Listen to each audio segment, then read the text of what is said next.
Evening, everyone. We'll give it just a few minutes and then we'll get started.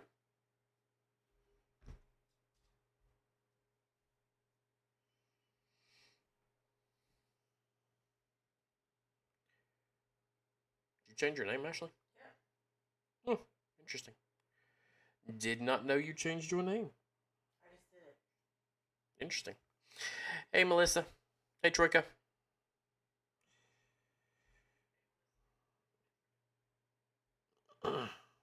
Give me just a few minutes. I'm trying to get everything set up here. Tonight we are going to go over the story of Elizabeth.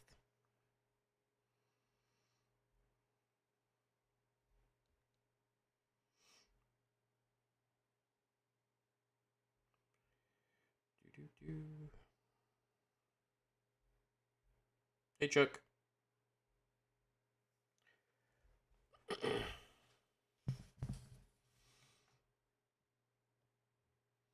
All right, so the story of Elizabeth comes out of Luke 1.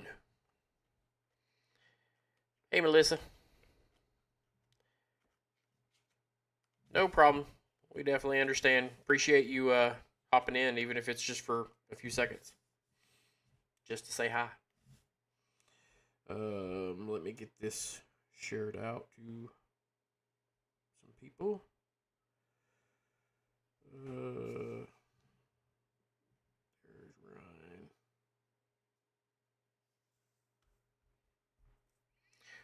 All right. Even if we don't have a whole lot of people tonight, it's all good. So, hey, Brandy. Good to see you. That's exactly what I said, Troika. I seen her come on, and I'm like, "Who's daughter of the king?" And then I realized the picture was Ashley, and I was like, "Did you change your name?"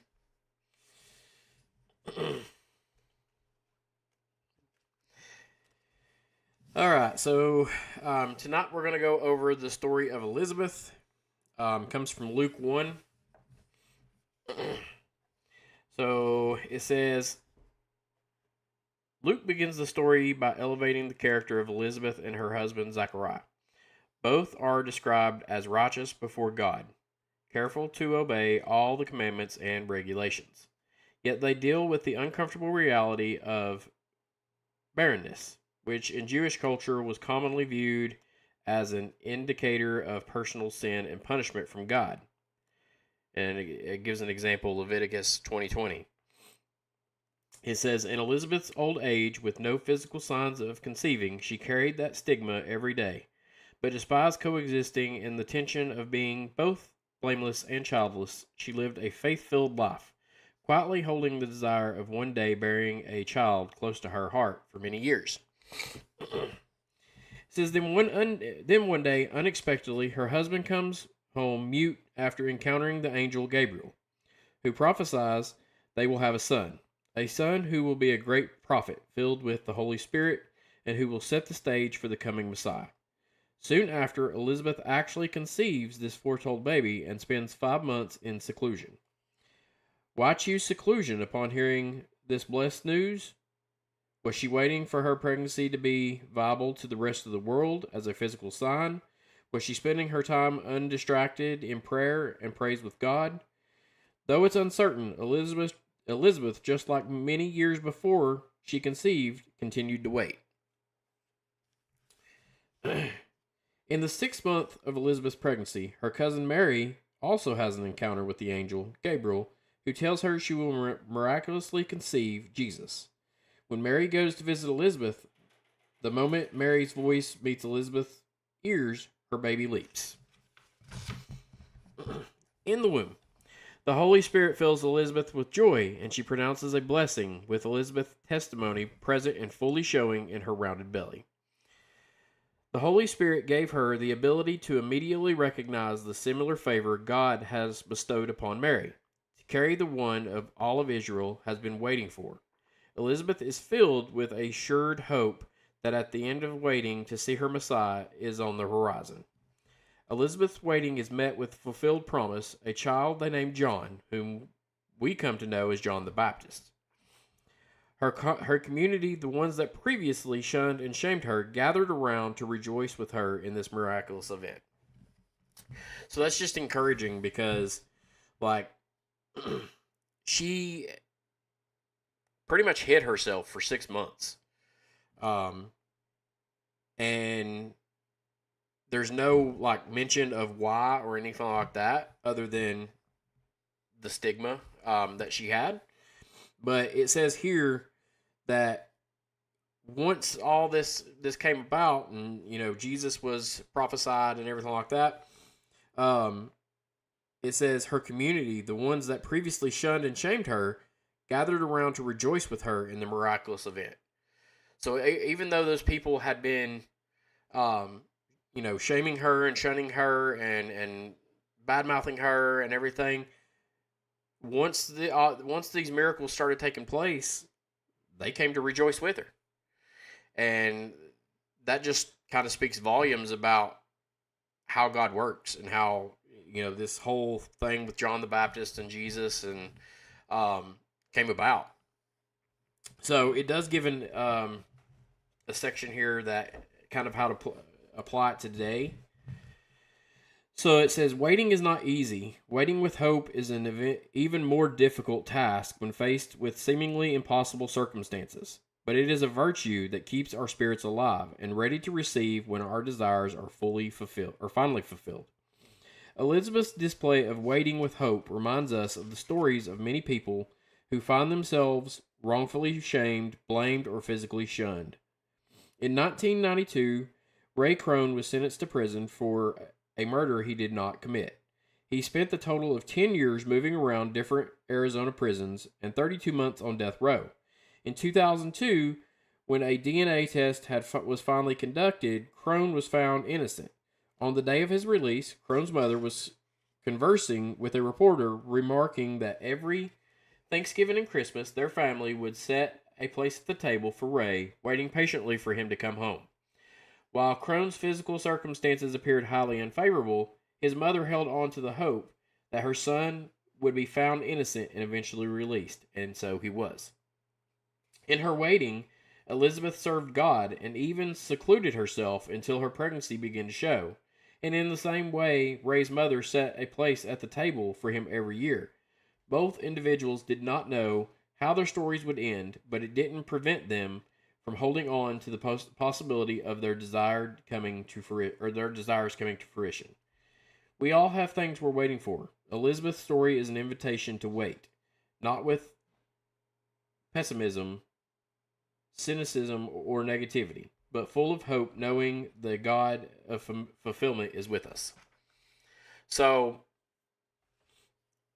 a lot of that has to do with faith. Like, the fact that even in this, how it was applied to today, like, that lady had faith that she set the table every year. Every Thanksgiving and every Christmas, she would set the table in hopes that he would be coming home. And the fact that he eventually did showed how much faith that she actually had in, one, his innocence, and then two, just like with Elizabeth, like, she had the faith that, like, her son was going to be used and to help, bring in the Messiah. And we know the story of John the Baptist with Jesus. Like, that was one of Jesus's closest friends. And, like, he loved him deeply. As a matter of fact, it talks about when John the Baptist was, if I remember correctly, it talks about when John the Baptist was unalived, they talk about, well, Jesus wept. And that tells you that, like, he was very, very close with John the Baptist, and he loved him so much. But anyway, so, like, this whole scenario, even, back then and then today, like, this lady, setting that table for Thanksgiving and Christmas, like, how much faith and perseverance did it take for her to set that table knowing that her son probably would not be there, but she still had that faith that there was that possibility that he could be. And then when it did happen, like when he was found innocent after all that time, it I'm sure like she was jumping up and down for joy and praising, God, even in all those circumstances. So, and the same thing with, Mary, when she found out she was pregnant with Jesus, like, how much faith did it take when the angel came to her and was like, hey, you're going to conceive a child? And she's like, no, not me. But then when the angel told her, she was like, okay, well, I believe. I'm believing this is going to happen. And it did. But, like, how amazing is that? That, like, they had the faith for all those miraculous miracles to happen. And then to watch your son or sons, John the Baptist and Jesus, to watch them go through and fulfill all of those promises that, like, were mentioned, that Jesus was going to do, the Messiah was coming, and all that stuff. But, like, how much part John the Baptist played in Jesus's ministry and the disciples, and so it was very interesting that they used this story, and then with this whole Thanksgiving and Christmas portion for this lady. I mean, how many of you all would have faith if your family member was convicted of a crime and went to prison and they were innocent? How much faith would you have to set that table every Thanksgiving and Christmas, knowing that, like, they probably wouldn't be there? And that's what this lady did, And for those of you who just joined, there was a story in here.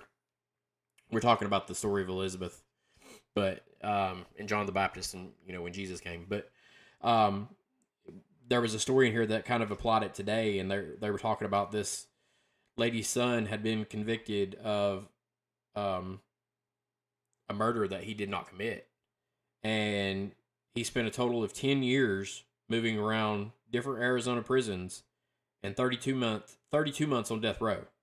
But in 2002, when a DNA test was finally conducted, he was found innocent.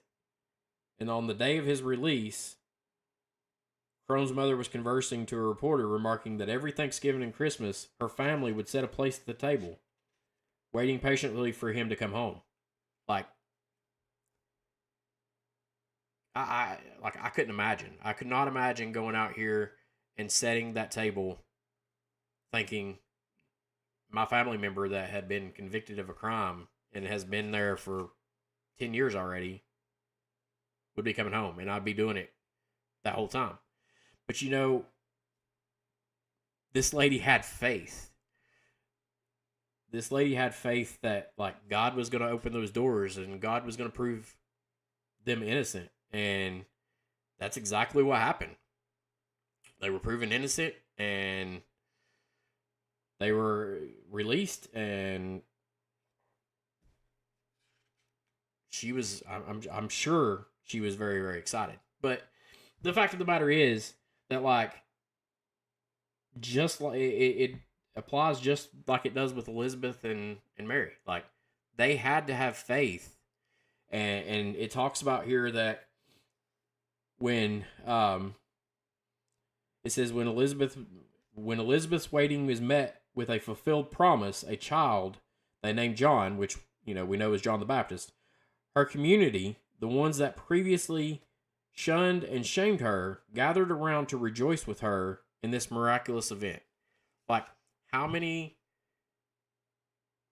people do you think would actually be like, hey, like, I'm going to come rejoice with you over an event that, like, I shamed you and shunned you for, that they didn't think was actually going to happen, and it did.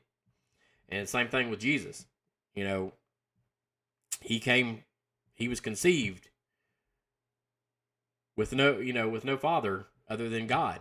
And they didn't believe, they kind of hid themselves and didn't believe that like people would look at them correctly because she was a virgin. And they would think that she was with Joseph and she was not. But like, how much faith do you actually think that took to like for them to live that way? And it says that Elizabeth hid for almost 6 months. So it's really an amazing story. And that's the thing, is like we have to apply faith in everything in our life. And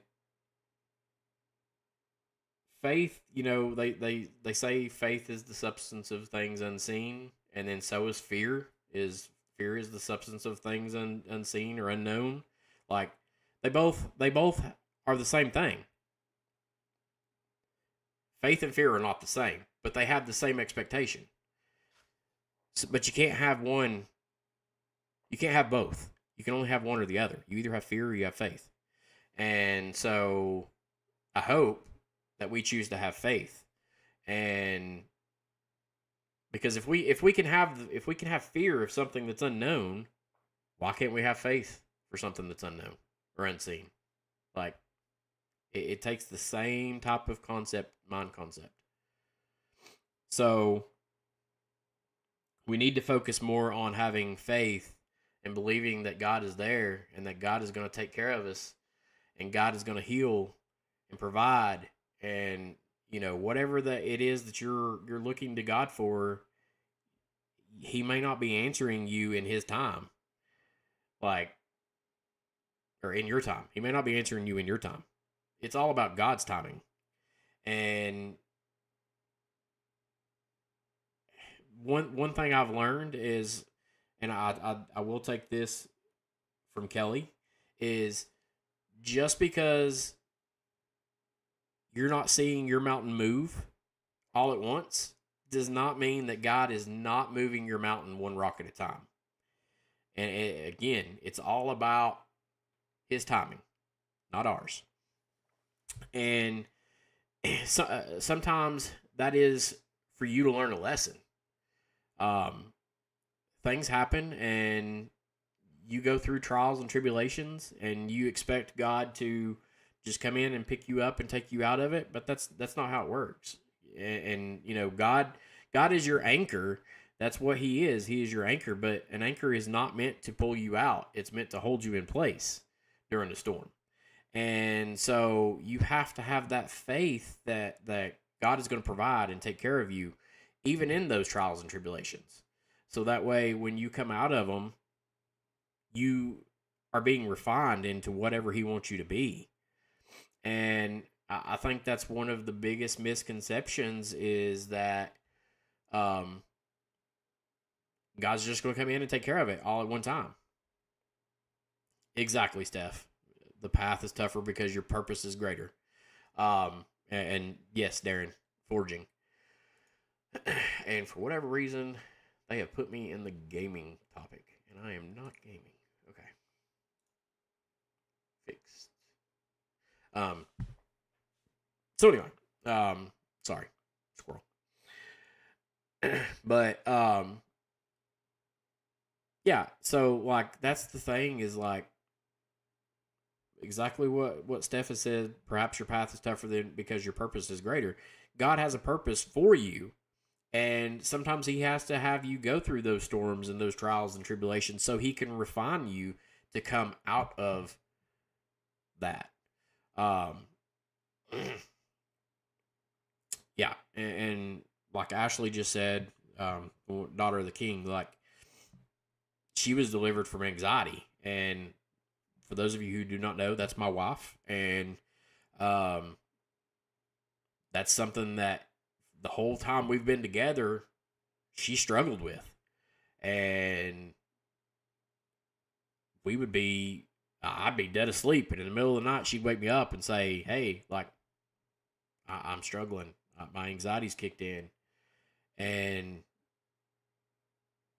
one day, like, she took it to God, laid it down at the altar, and hasn't looked back.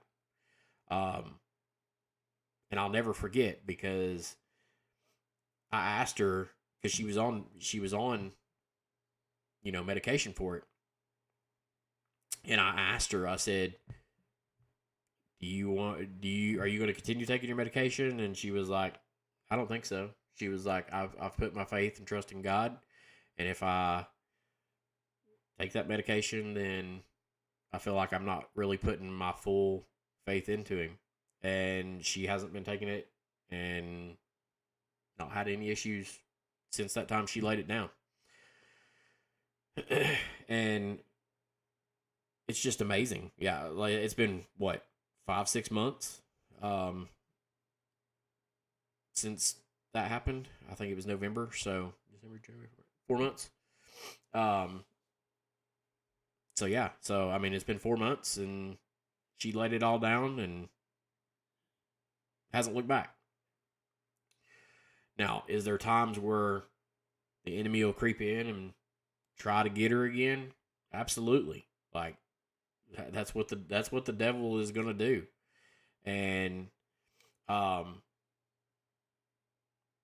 it's when you start serving the Lord and you start heading down that path of you're doing what God wants you to do, that's when the enemy is going to start targeting you even more because he knows that you have a purpose, and if he can remove you from that purpose as much as he can, he's going to try. And it's funny because like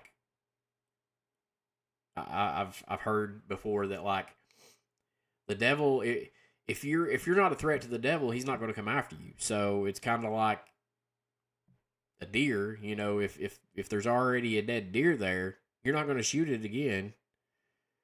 Like it's already there. It's already dead. So you wouldn't try to do it again. You would go look for one that's alive. So, but yeah. So, but that's the thing is like we need to make sure that we focus on our faith and make sure that we're putting all our trust in God. And my wife said it best, like it hit her all at once. Like that song, Jesus Take the Wheel, it's a great song. But the reality is, why are we telling Jesus just to take the wheel? Why are we not giving him full control of everything? Like, when you tell Jesus to take the wheel, you still have control of the gas, you still have control of the brake, you still have control of the gear shifter, you still have control of the emergency brake. So, why are we not giving him everything?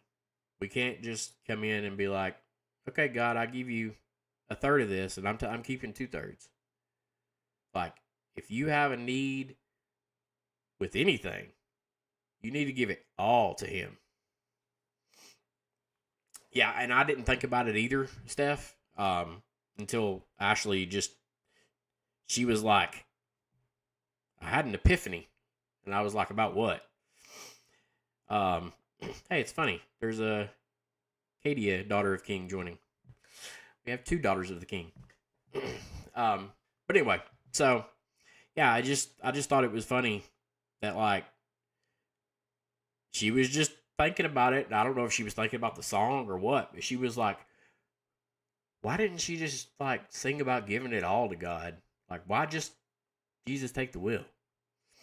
And I was like, you know what? I didn't think about that. Like, we should give it all to him.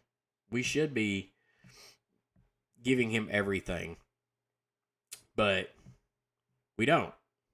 And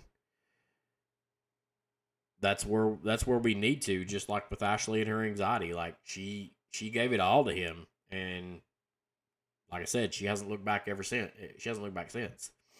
So, but even in this story here, like they gave it all to him, And that's what we need to do. We need to give it all to God. Hey Ryan, good to see you. Um so I guess that's the thing is like, and I don't know if you heard Ryan, but like um yeah, good to see you. Hope you're feeling better. Um but I don't know if you heard a minute ago. We were talking about, Jesus take the wheel. And it was funny because we were sitting here and she was just like, I don't know, I think she was playing on Facebook or something. I don't remember. And I don't know if she heard the song or what, but she was like, Carrie Underwood sang about Jesus take the wheel. Why didn't she just say Jesus take everything? And you know, because like I was saying a minute ago, like if you give him the wheel, you still have access to the brakes, the gas, the gear shifter, the emergency brake. Like you're not really giving it all to him. And we were talking about the story of Elizabeth with John the Baptist and then Jesus, Mary and Jesus. But one of the stories that it kind of applies to today was this lady. Her son was wrongfully convicted of a crime, and he spent over 10 years in prison, in Arizona prison, and 32 months on death row. And then they had a DNA test, which finally concluded that he was innocent. But during that time, on Thanksgiving and Christmas, she would constantly set a plate for him at the table. And because she had faith, she had that much faith that God was going to bring him home.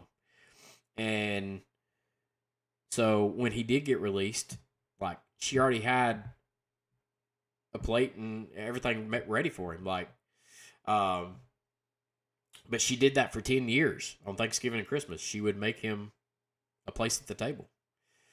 And that's the thing is like, that's the way Jesus is with us and God's with us. Like he has a place for us at the table. And no matter how much we try to, go away from him, he's always ready for us to come back. And he's always waiting. And it's amazing to me that like all these stories that you hear of faith and in the Bible, and you're like, really? Like this really sounds like very, very like untrue. But as you read the word and then you apply it to today's life, it happens. And it's constant. Like God will show up and amaze you in ways that you'll never ever imagine. And I don't know if you heard Ryan, but back in November we were just talking about it. But back in November, Ashley was completely delivered of her anxiety. Like from the time we've been together, and we've been together for what, 6 years almost, Ashley. Of course, she's not answering when I need her to answer me, but yeah. So about 6 years, and it's funny because she's right there behind me and she didn't answer. But anyway, so yeah, we've been together for about 6 years. Well, that whole 6 years, like she dealt with anxiety majorly, and it was just like something just broke in her, and she was just like, I'm giving this all to God. And she left it at the altar and hasn't looked back, and never has taken it back since then. Yes, Darren. This is the other famous Ron. He's the one that does the praise and worship music. He does it 3 p.m. Eastern time every day, and then 10 p.m. Eastern time every day, and then he does it on Saturdays and Sundays, but I can't remember the times on those days. So, um, and he's more than welcome to post it. He is also actually one of the newest members of our agency. We're so glad to have him. He's a blessing to have. And we're off to a great start. And I don't know if you all were on his live last night, but he apparently got raided, is what they call it. And he literally had, at one point, 14, 15 people in there, and then all of a sudden, it went from 14 to like 2 to 3,000. And then all of a sudden, his live got restricted. And so, luckily, the part with the agency had kicked in about 4 hours prior to that. So I was able to go and look and see what happened, and was able to actually get the restriction lifted. So, which is funny because that happened to someone else today, Ron. But I don't know the difference, but they went from having 900 people in there to over 8,000 in a matter of like 10 seconds. And luckily they didn't get restricted, but there was a lot of spam going on in that chat. So, I'm not sure how that didn't happen, but, and the 8,000 bots or whatever you want to call them was in there for like 15 to 20 minutes. And then finally they just all dropped off at once. So, but yeah,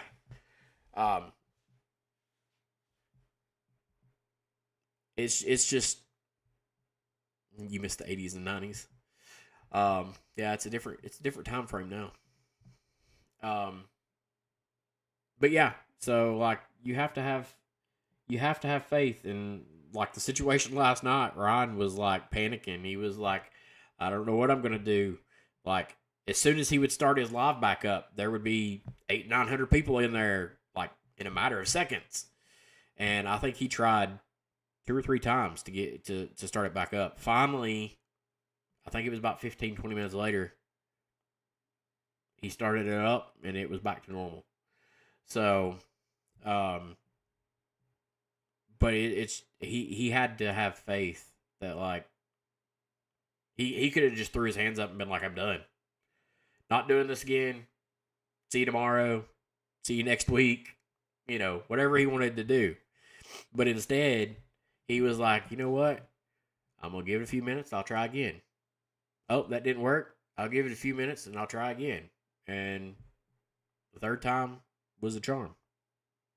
So, but I mean, I'll tell you this. He told me he was going live, and in a matter of me clicking over and going to his live, there was already 800 or 900 people in there. And he was like, nope. And he clicked it and closed it again because he didn't want to get the restriction again. But it's just amazing that, like, even in the small things, like, we have to have faith. And like I was saying earlier, faith and fear have the same objective. Like, faith is, the substance of things unseen, and fear is the exact same thing. Substance of things unseen. Like, when you fear something, it's because of the unseen and the unknown.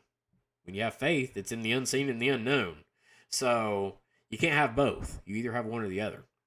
And hopefully we all choose to have faith and not fear. But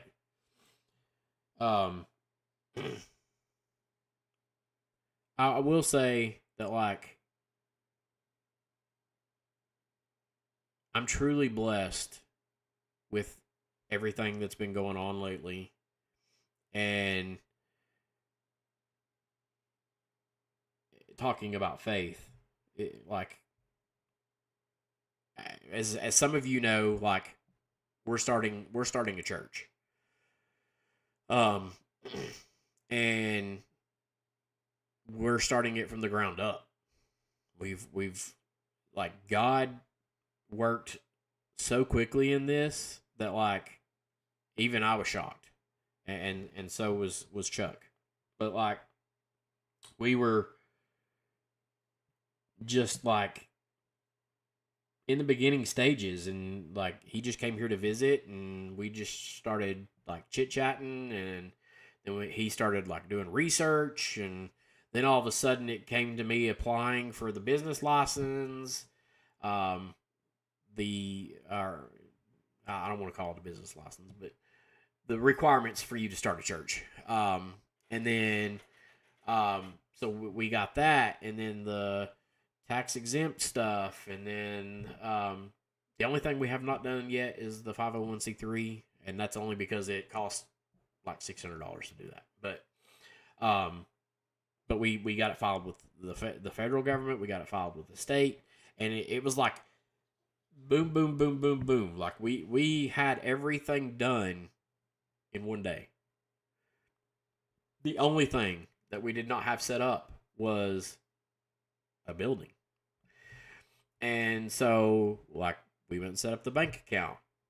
Then this company that handles, like, all the tithing stuff, and the texting, allowing you to, send messages to people and all that stuff. Like, they gave us a tour of the software, and we were like, hey, this is amazing. And they were like, oh, yeah. And they were like, oh, you're a new church. By the way, you get this free for a year. And we're like, what? Really? What? And they were like, yeah, you get this because you are a new church. You get this software for free for a year. Um, and, like, we were just blown away. And so we got that started. Then all of a sudden, like, this whole agency thing popped up, and I I had no idea, no intentions, like, of going down that. I don't want to call it a rabbit hole, but had no intentions of, like, doing anything like that. But have a great night, Steph. Um, but, like, they reached out to me and was like, hey, like, we're wanting to network Christian content creators together, help build them up, and get them promoted, and let them minister the word of God. And, like, we're noticing a lot bigger trend of Christians teaching and preaching. And I was like, okay, and they were like, so would you be interested? And I'm like, well, I really don't know how it works, but yeah, I'll. And they were like, okay, well, come in for an interview.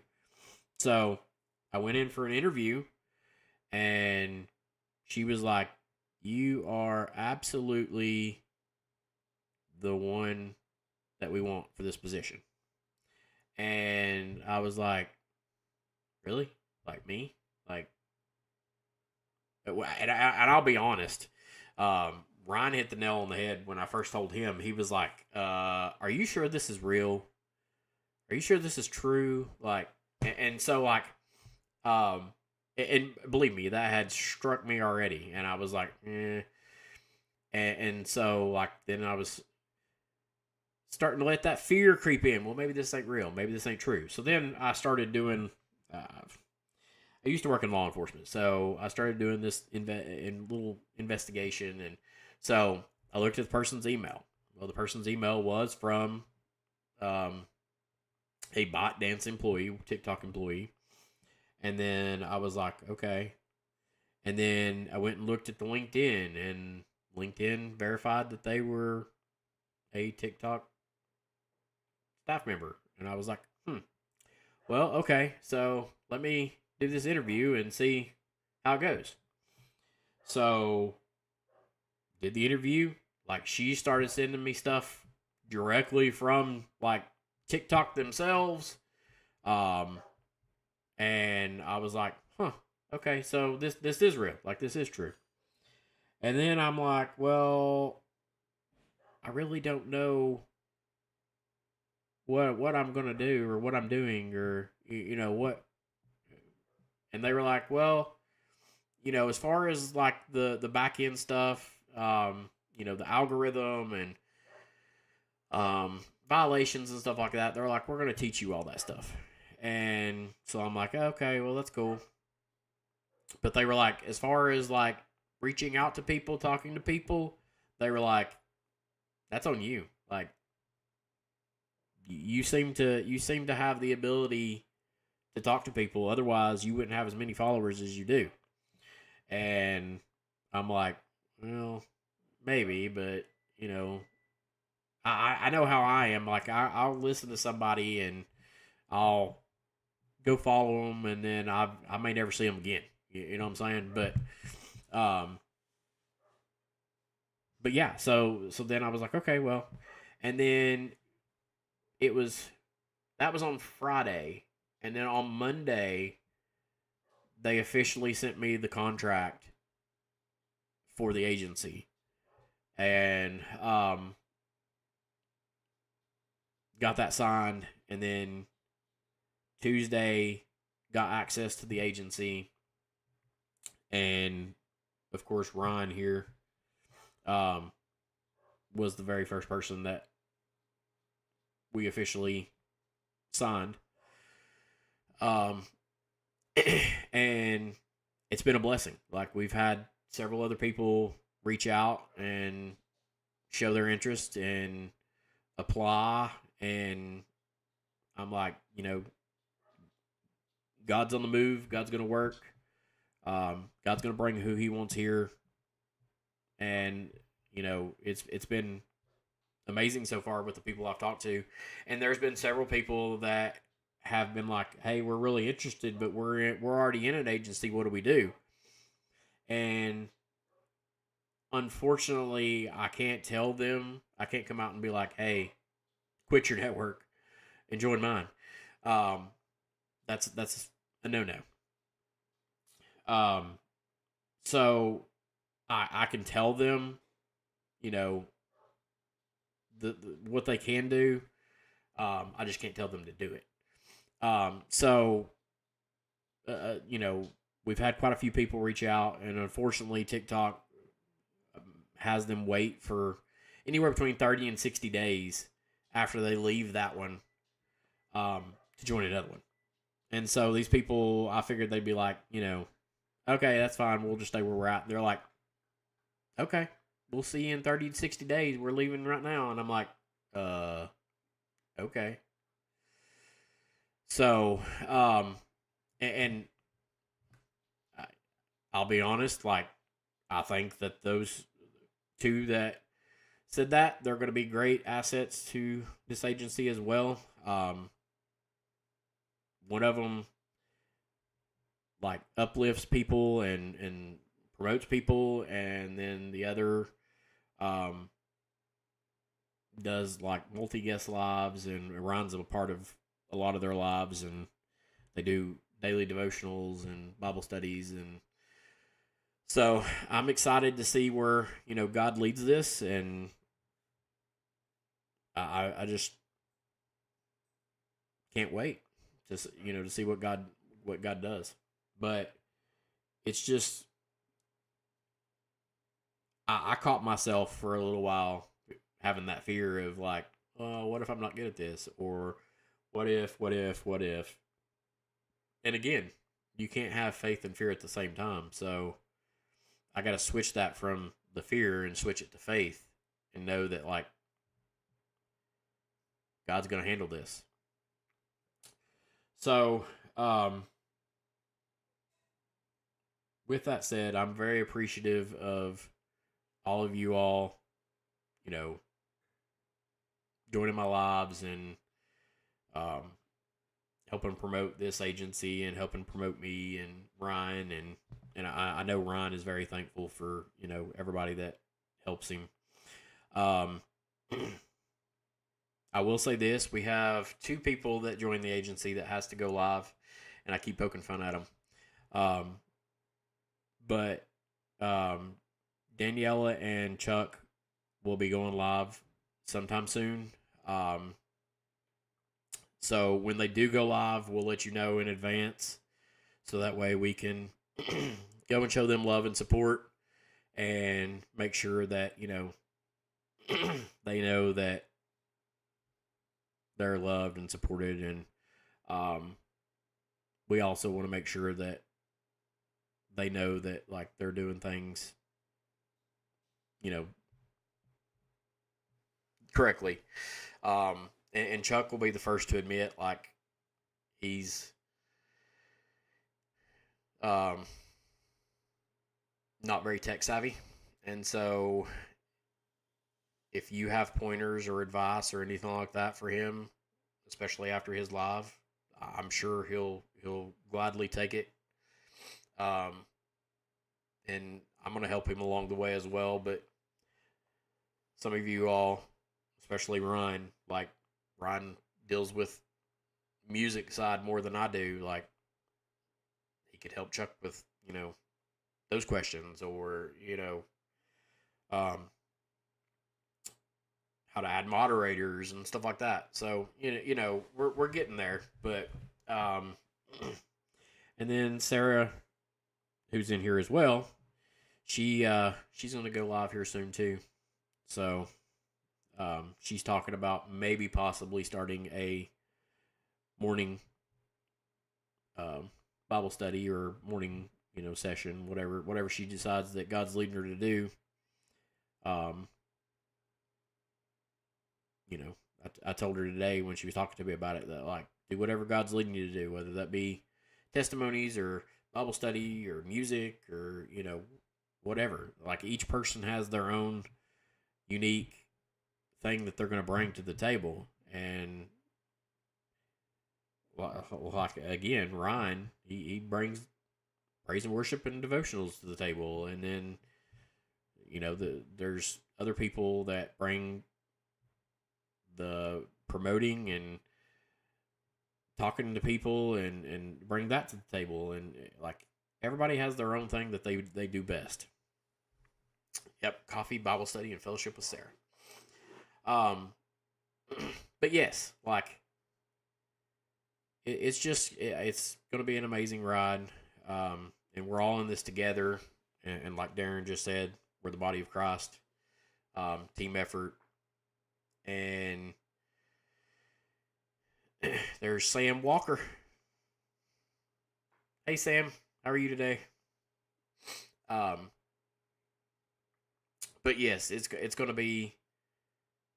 I feel like it's going to be an amazing thing. And I know Sam is interested in joining as well, if I remember correctly. But yeah, yes, have a God day. But yeah, so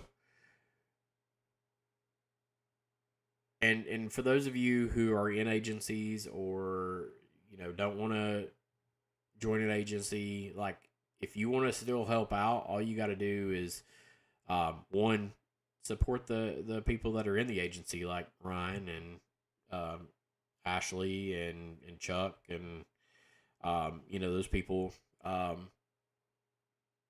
You can go to the actual Lost and Found agency page, which is in here right now, and you can follow that page, and when there's a video posted or whatever, like the video, share the video,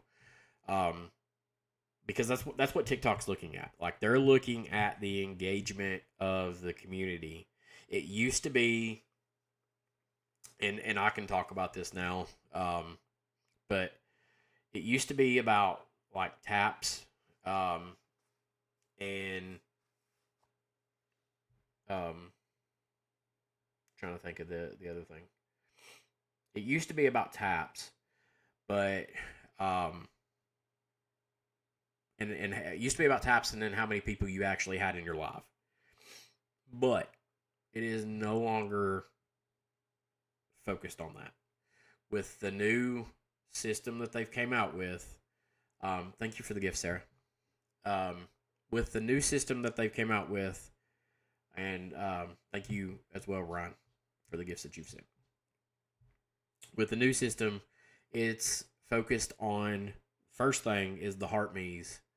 And a lot of people are like, well, what's a heart me? So I can't really see it because I'm on a different software because I'm streaming to Facebook and YouTube at the same time. But up here, there's a little orange, like looking little icon, and you click it, and it'll allow you to send like a heart me. So those are the number one thing that they look at right now is how many heart me's you get, because that's people that's joined your team. And so they look at like how many people are on your team. On top of that, they look at how active your chat is. So, when you're talking like you guys are right now, like it shows great engagement and shows that people are in here and they're actually doing something and they're not just sitting there idle. Then they look at, besides looking at the, heart me's and then the chat, they look at the gifts. Yes, the tappers are kind of obsolete, and that's kind of a touchy subject with Chuck. When I say they're obsolete, they're not obsolete. Like the taps still help, but they're not as important as they used to be. And I say that jokingly, Darren. Like he's but the taps are still good because they show engagement. However, they're not the priority of the algorithm anymore. The algorithm is, like I said, looking at the heart me's, looking at how active your chat is, looking at your gifts, the engagement, and then like taps are like the last thing. And so that's what they look at to get you on the FYP is how active your chat is, and how many people on the team has clicked the heart me, and so that's what they're looking at. It's no longer about the taps, which is unfortunate, but at the same time like fully understandable because of the tappers. And I hate to say it, but they figured out that people were like cheating the system, and so while it still looks good from a standpoint of how many likes you have, it's no longer as a necessity as it used to be. So and as I go through learning all this stuff, because I've got to go through like these classes and all that stuff with this agency, or for doing this agency, they go through and they give me things to read and to study, and so I'm kind of learning behind the scenes of how the algorithm works, and the things that they look at for violations, and what is considered a minor violation versus a major violation, and so it's been some interesting information, and a lot of things I didn't know. So, but we will, as we progress, we'll cross that bridge, and those people that are part of the agency, I will pass the information along, and then people that just ask questions, are fine as well. And of course, Chuck here is poking fun at Ryan. do not use chapstick on your live. So, unfortunately, Ryan found out the hard way that they think that is a cigarette and they think you're smoking when in reality you're not. So, and Sam, that's actually something that I was considering doing. Is one of the people that applied for the agency requested if we could have some sort of like Discord or something like that to where we could all communicate together, post, um, our lives and stuff like that. That way we can all go in and support each other. And so that's something that's in the works of being put together, getting a TikTok or not TikTok, getting a Discord or something like that put together. That way, what? No.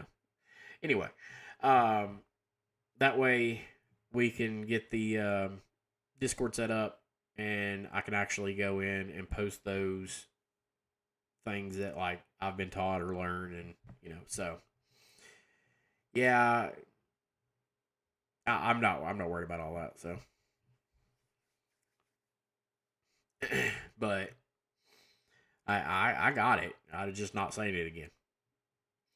Um. So anyway, but yeah, that's the plan. Um. And as we grow, um, the agency, of course, I can't. I'm just one person. I can't do everything myself. So I will end up having to get some staff together and kind of handing off some things to other people. Um,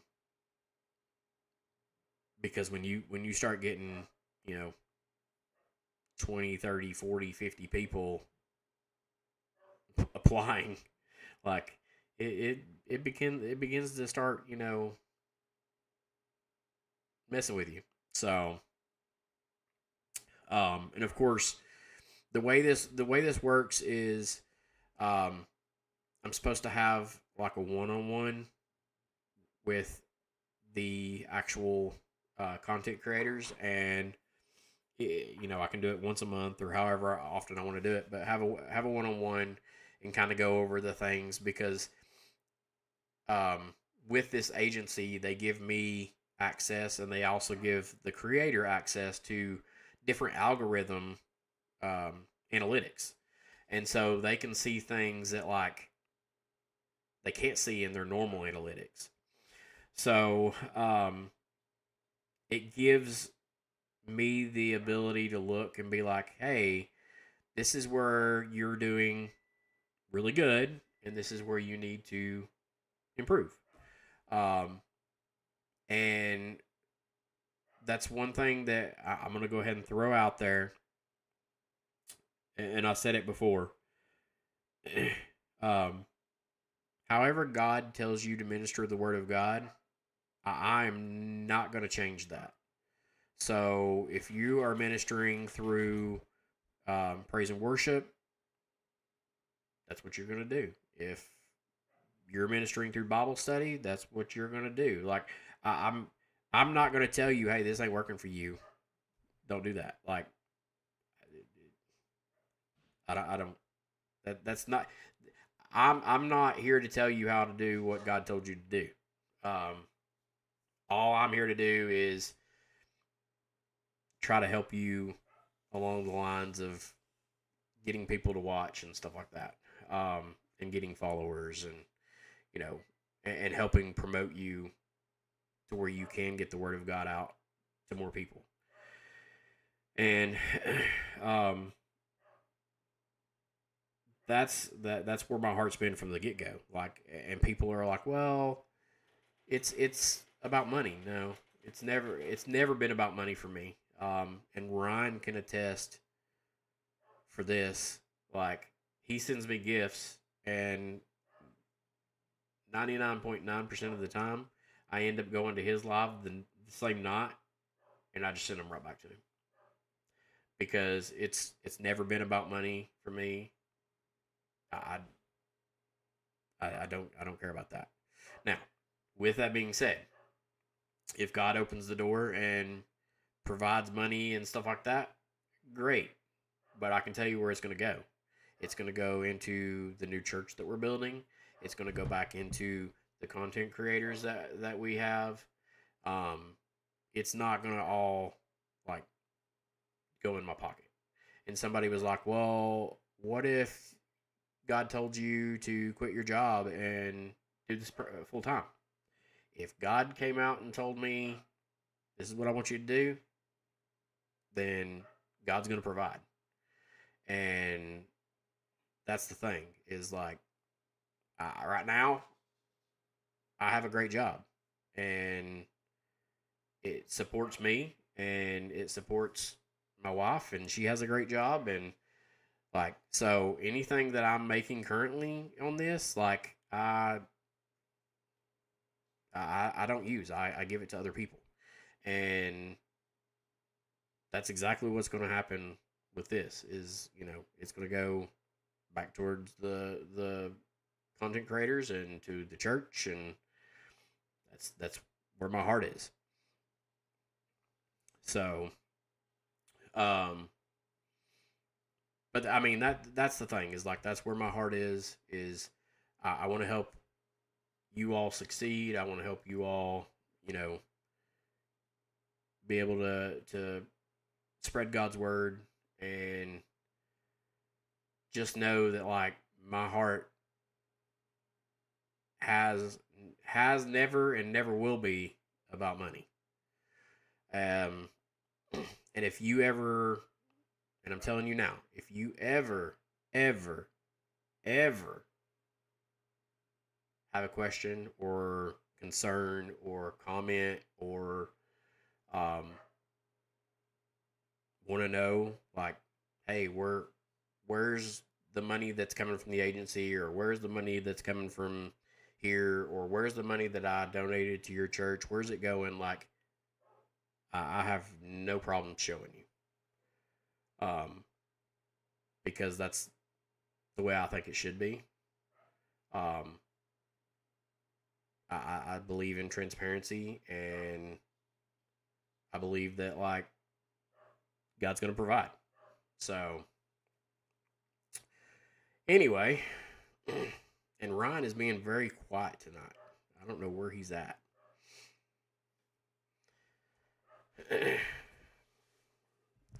And yes, Sam.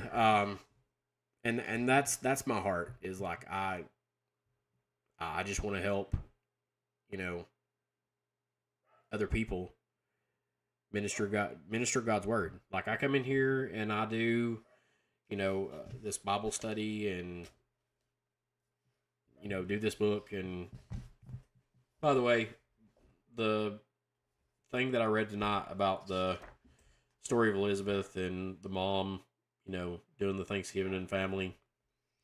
Not telling you, I'm just telling you where I got it and where to get it. So, this book actually came from the TikTok shop. It's the Good and Beautiful Bible Study.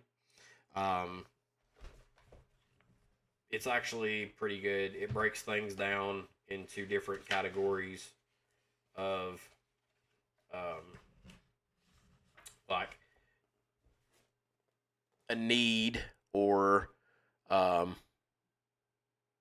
don't know if you can see it, like exploration, growing up, waiting with hope, bravery, courage, and then it tells you like who those people were that the stories are based on. Like the seeking other or seeing others is Hagar, and then courage was Esther, and then walking with hope was Elizabeth. And so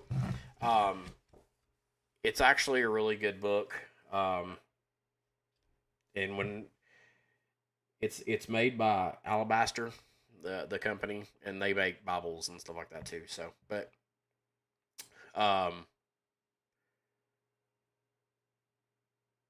and that's something else. Like I do have this whole like I don't even know what you call it. not TikTok store, but showcase. I have the whole showcase of Christian stuff and all that stuff, and people are like, "Well, why don't you promote that on your live? Because you have the ability to add little things to your live and all that stuff." And I'm like, because again, it's not about money for me. If people want to go in the showcase and they want to look and they want to buy something, fine. But I don't care. Like, it's not what it's about for me. Um, and I know that like TikTok don't like hear me say that, but um, because that's what it's for. That's what it's for them. Like they want to see these content creators making money and all that stuff. And if you guys make money, that's great. Like you know, if we're able to promote you and you have a good income flowing in, like God bless you, and God's working through you, to get His word out, and He's blessing you. Um, but I'm never gonna be like, hey, go to my showcase and buy this and whatever. Every once in a while, I may post this one in my like when I do go live, just because people ask, well, what are you reading from? Where'd you get it? And so I just put it up there so they can see it. But um, it's I don't know. It's just that's just the way where my heart is, and like I love you all, and I appreciate you all, and I see Vanessa in here because that's Ryan's wife, and maybe she can tell us where Ryan is. But anyway, so that's just where my heart is. Like I just want everybody to know that like I want to be as transparent as I can. Um, I'm not going to be driving around in a $100,000 vehicle or you know nothing like that. Unless I bought it with my current job, but I can tell you right now, I'm not buying $100,000 car. Now, I will tell you, I would love to have a helicopter. My passion is helicopters. So, but no, I'm just kidding. And that was something that I had always had a dream of for years, is becoming a helicopter pilot. But yeah, if it'll get you driving, yeah. I mean, Tesla or Jaguar or something like that. But not because it's a luxury car. Like I'm not buying it for that. So um, that's a whole different reason. But I mean, that's not anything that we can help. So um, yeah, but that's where I am. Is you know if you want to help out the agency, and you can't be a part of it just by sharing it, liking the videos, like that helps. Um, Supporting the people that are part of it, that helps, and just showing them the love and showing them support, and you know that's where we're at. So, but anyway, I'm excited. We'll see where God goes with it. Um, so okay, since she brought it up, I wasn't gonna bring it up. Um, so Ashley, who's my wife, daughter of the king, she has a um, joint disability called arthrogryposis, um, which um, kind of negates her walk. And so um, most of the time, she's either driving a wheelchair, or once she starts losing this weight, she'll be able to walk longer distances and stuff like that. But right now, it's kind of a wheelchair thing. She can walk short distances and stuff like that. Um, and when she was four, correct? when she was 4, she had a stroke, which was caused from a blood clot. Okay. Yeah. So, um, she had a stroke when she was 4, and so she lost mobility with her left arm. Um, so essentially, she's got the negated walk and um, only use of her right arm. So when it comes to driving, um, she can drive a vehicle that has a joystick. Um, and so she had an Equinox that was equipped um, with that, and she ended up. Oh, this was before she met me, but she ended up getting into a car accident, and the insurance would not pay for those modifications in a new vehicle. So um, she lost that ability to be able to drive. And so it kind of took away a lot of her independence. And so now that these newer cars, like Tesla and the Jaguars and all that stuff are coming out to where they can kind of self drive, she can still control like the steering wheel, but she doesn't have to worry about really touching the gas, the brake, gears. You know, it's something that we can look into to get her that independence back. Um, so that's something that like has been talked about from the beginning. Hey Barry, good to see you. Um, with that disability, her not having access, having use of her left arm, and um, the negated walk and stuff like that. Like having that self-driving car would open those doors for her to gain her independence back. And absolutely, yes.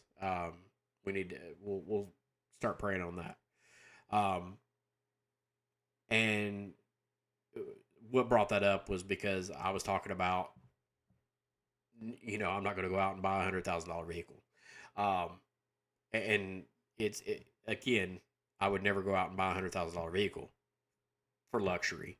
Unfortunately, I think that's about how much these self-driving cars are right now.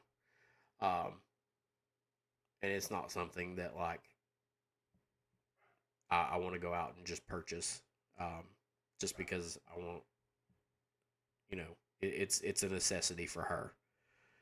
So it's a little different on that aspect, but that would come from, you know, our finances that we make from our jobs. So, yeah, and luckily we go pretty much everywhere together, and so not really a concern. But um, but I thought I'd put that out there because since she brought it up, a lot of people don't know that like she has that disability, and it's funny because I I I, I poke fun at her, not really at her, but um, at other people because she has every opportunity to come out and be like, I'm not going to work. Um, I'm just going to draw disability or whatever, and she don't. She has a full time job. She's a supervisor, and on top of that, she can type faster than people with one hand. She can type faster than people with two hands, and so I'm very truly impressed and have been impressed from the time we got together until now. Like I see her, working, and like she puts a lot of people to shame. The fact that like she could be sitting on her butt and not, you know, working, just drawing a disability or whatever, but she chooses not to. Like, she chooses to go to work every day. And like I said, types faster than most people with one hand. Um, and have a good one, Sam. And thank you for the prayers. Um, but yeah, that's where we're at. It's just amazing that, like, how God uses her every day to bless other people. And, she doesn't see it a lot because not everybody, comes to her and tells her or anything. But, like, it's just, it amazes me that, like, how God works through people. And it goes back to what I've said before. Like, there's going to be people that I reach that, other people can't reach. And like, there's going to be people that Chuck can reach that I can't reach. But there's also going to be people that Ashley can reach that I can't reach. And, like, she's a walking testimony, as far as, like, that goes. So, um, but yeah, that's something that we've definitely been praying for and hoping for, is her being able to get that independence back and being able to go and do things and not have to worry about um, being dependent on me. And you know because I know it makes her feel bad because she's like, hey, I need to go here, or can you go to this, or you know and so yeah, just keep that in prayers. But other than that, like, we're doing good. We've got good jobs, and this we're starting the new church, and we've started this agency for TikTok, for Christian content creators. So people are like, well, you're probably spreading yourself thin. No, I'm doing what God told me to do. Um, and when God opens that door and He's like, hey, I want you to do this full time, I'm going to provide or whatever, then I'll do it. But until then, I'm going to continue to do my current job and continue to do what God is leading me to do. Um, and I think last night we had our first test with how things were going to happen. And at 10:30, 11 o'clock at night, Ryan, Ryan's having issues, and I hopped on and was able to get it resolved. And so that's where we are. Like, and that tells me that, like, I'm gonna have to have that ability of, if a agent or a content creator that's under our agency reaches out and says, hey, like, I've got this issue, can you help me? Like, I'm gonna have to be able to drop what I'm doing and you know help them. So, um, but yeah, I mean, I'm truly appreciative of everyone and all the support that um, everyone has shown. The new agency, Lost and Found, and you know, I think there's big things coming. Um, I know we're going to set up things to where we can all get together and give each other pointers and talk and share each other's lives and stuff like that. Whether that be Discord or something like that, I don't know yet, but um, we'll figure that out as we come. But um, I think God's gonna use this. He wasn't created for nothing, so I think God's gonna use this and He's gonna expand it and it's gonna grow. So, all right, guys. Um, I am going to call it a night.